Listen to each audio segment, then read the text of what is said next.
Hey guys, it's Chris Mincola with the Mincola Group over at West USA Realty, and today I'm going to be doing our weekly market update. I try to do this every week, and I will be getting you all the information that you need to be able to stay on top of where exactly the market is. So let's jump right in. I've got a lot of things I want to go into, a couple of fun things, and then we'll talk about our CMI, the Cromford Market Index, that we always shows where we are in a buyer seller market, or if we're balanced and where we need to be.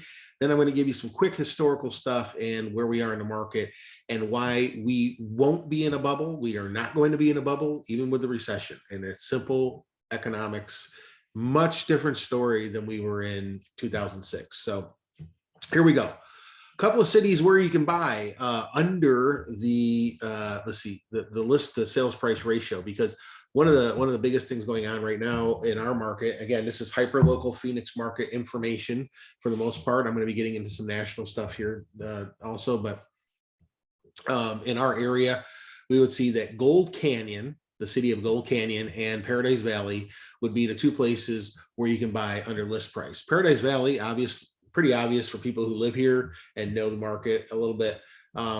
Most homes there are going to be $3 million, $10 million to $10 million. Most people aren't buying homes at that price. So a little bit easier to get prices maybe under list price. It'd be Paradise Valley.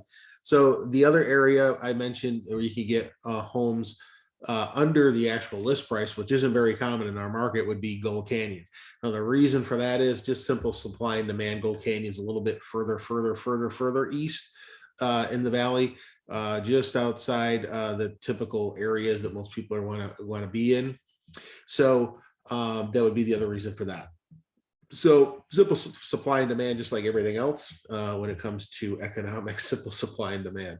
The areas where I wanted to point out too were Cave Creek and Chandler. In Chandler, we've got 103.32 list to sales price ratio. In other words, if it's listed for a certain price, it's going for over that by 3.32%. Okay, on average. That's just an average. Could be more, it could be a little less. 2 years ago, it would have been 99.3 in Chandler. And Cave Creek, it's 103.52. And 2 years ago, we would have been at 98.42%. So big difference, obviously, in the way the market is right now. So is it a good time to sell in those areas? And in general, in our area, would now be a good time to sell? Absolutely. And we're in the peak buying, selling season. Okay. Usually for us, March, April, May, those are going to be our biggest time. People always ask, why is that? Well, for the most part, for us, number one, you got tax season. That's for everybody, right? Then also for our market, school lets out around the end of May for most people in the Phoenix area. So that means, people want to get all that stuff done typically before, they have to go back to school or back to work and all those sorts of things, for summer vacations and everything. So that's typically why. Now, if you're in a retirement communities and stuff are a little different. They're more like, more towards late summer, early fall, and part of winter, maybe buying seasons when people are here, are winter visitors, as we call them. So now for context, to see the last 32 months, Phoenix has had the highest appreciation in the nation. That's right. So for national appreciation has been at 19.2%, but Phoenix led the way at a total of 32.6%. Okay. And it's, guys, I'm telling you right now, prices are not going to drop. Even we're probably heading into a recession. It isn't going to matter. Even if we go to, cryptocurrencies, blockchains, it's not going to matter. All the more reason to own assets and have a hedge against it. Prices are going to continue to go up for the foreseeable future. And that's not according to just me. And there's some people that you'll hear, and they're typically always wrong. And a lot of the, corporate media, legacy media type stuff with the fear stuff they usually put out there for the economic stuff, or national news. And a lot of times they're talking about what's really going on, maybe in a Manhattan or in LA, possibly, or someplace like that, or Midwest. But for our market specifically, for the Phoenix area, we're not going to see that. Okay. Now here's a few reasons why. Let's get into what we call the CMI, or Cromford Market Index. Cromford, where you get a Cromford report. They're the gurus for our market. We're putting out stuff for decades, and they give us all the information about where we are in the market. And their index is always right on the money because you can't fight the numbers. The CMI, if it's at 100, you're in a balanced market. At 110 or higher, you're in a seller's market. And at 90 or below, you're in a buyer's market. So right now we're at 441.7. Okay. It's been coming down a little bit, but we're still way, way, way, way over. And I even mentioned that even if they said a couple of weeks back, even if we got down to maybe say 150, we're at 441.7. I think I went on to 150. You see, things may be shifting a little bit at that point. And also, even if we did hit bad economic times, for the most part, it's a matter of supply and demand. So if your demand is still there, which we feel it will be, and the supply is still low, then we've got a matter of supply and demand issues still driving up the prices. So let's look at that a little bit more. Just for instance, the other day, at any given time, we should have about 25 to 30,000, maybe even 35,000 homes on the market on our MLS. I went on, as I do every day, and just this morning it was for single family detached homes. That's the majority of what I deal with. We do other stuff too, but majority of what people are looking for, single family detached home, with a yard and all that. 3,050 of those available. That's it. Active. Now, a lot of those probably already even had offers on them. Okay. But they hadn't gone under contract yet, or they hadn't updated it on the MLS yet. So those are 3,050. Any given time, want to be in a more balanced market, a real market, where we're getting more homes on the market. It's just a matter of they're getting eaten up so quickly. So we've got the supply and demand issue. We should be more around 25,000 to 30,000, and we're at 3,050. So supply right now is at 24. It's been there for several weeks. Really doesn't matter. It really doesn't move much. And demand is 106. It's been coming down a little bit as we go along here, but it's still 106.1. Okay, so that's still higher than we would, be at for a balanced market. Again, balance would put us back at that 1%. So supply, I'm sorry, at 100.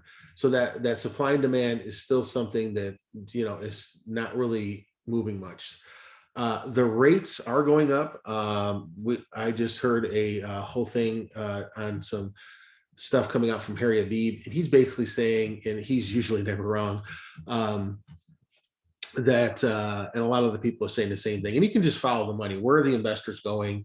A lot of them are here in Phoenix. Obviously, the appreciation's up. We've got a lot of investors, a lot of iBuyers, a lot of people wanting to move here, buy property here, and all that due to the economics here, the jobs that are available here, the climate, and all that.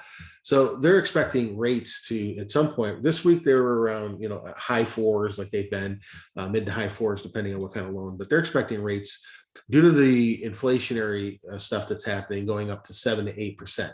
Yeah, 7 to 8%. We're looking at the rental market going up 20% by the end of the year. So there's a lot going on here, and there's a lot of stuff that's kind of pushing people into buying. It's still better deal to buy, because you want to get into that equity gain. And the prices, again, guys, they're not going to go down. They're not going to go down. The rates will end up going up, and then they'll go down once we hit the recession, or just shortly thereafter, being in the recession. We'll see rates drop again, but the prices are not going to run. The interest rates will drop eventually after they go up. But historically, we're still very low. We used to have, interest rates at, 10, 11, 12% or higher even. So, guys, we're still going to be in good shape. And we're in a busy season right now, so we're seeing a lot happening. The CMI may drop a little bit by midsummer as usual, but again, it's still going to stay in that higher range from every indication that we see. Now, here's a few other things that I want to talk about. They talk about, you've heard transitory inflation. Well, They said the same thing back in the 70s and 80s. And that's what they did back then, was they raised the interest rates to kind of combat that. And that's what they're going to be doing now. So without getting into all the history of that, we're going to see that, we're going to see a recession, probably late 2022 going into early 2023, right in that range. Due to the oil and all the other inflationary factors, and then we're to see unemployment and all that will be a factor in this. Now, again, our economics here in the Phoenix area are great, but unemployment goes up, and then we will see spending and a recession hits. The media will be all over this, like, oh, the sky is falling, but rates will drop during the recession. Builders, here's one indication for you too. Couple of things. Our just this past week, our short sales, we had 6 of them. That's not a lot. Okay, that's like almost nothing. Lender-owned REOs, there were 12. That's down by 14%. So guys, we've got all these factors. I kind of broke down who's buying the homes to you in the last week or two. But here's something for you that's very interesting to me. Builders basically need to be about 100,000 beyond more homes than are needed at any given time to kind of keep up with the demand just in a normal market. So in 2006, they built 2 million homes and too much. They built about 2 million homes too much, and a 3.7. I'm sorry, and in 2007 they built 3.7 million, and now we're in a huge shortage. Okay, we're in a huge shortage of homes. We're nowhere near those levels that we should have or were at back then. So in other words, they overbuilt then. We need to be 100,000 ahead of where the market is. We're nowhere near that. So it's just a matter of supply and demand, guys. And the fact that back then, if you could fog a mirror, if you ever watched The Big Short, it kind of depicts this. If you were someone who could fog a mirror, you could buy 3 homes. Okay, I think in the Big Short, they showed a stripper who owned 3 homes or something like that. Okay, anyway, just to kind of depict the fact that you could fog a mirror and buy a bunch of houses. Well, now with all the regulations after the crash, you can't really do that as easily. And even if you own second homes, you got to have maybe more of a down payment. You've got to also, have some other credit things happening and assets. So it's not as easy, to do that anymore as it was then, or even buy your first home for that matter. So there's a lot of other factors that, we got a lot of chicken littles out there running around. The sky is falling. And guys, it comes down to a matter of the regulations, and it comes down to basic supply and demand. Okay.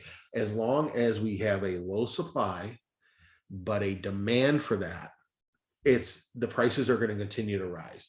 How long will they go for? If I had to estimate, just guess, even with the recession coming and the higher interest rates, temporary high interest rates, because they won't be forever, but temporary high interest.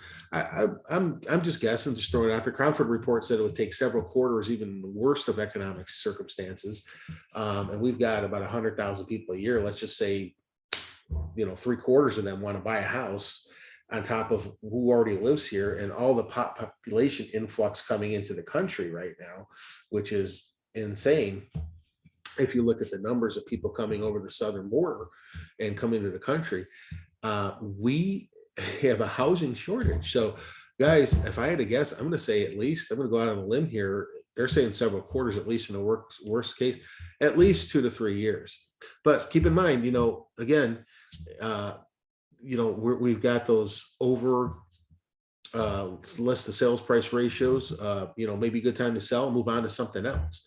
It's all up to what you're trying to do. And we can kind of break that down for you. If you have any questions, we'd love to be able to talk to you about that, talk about your particular area in Phoenix a little bit more in detail. Again, most of what I talked about today was hyper local.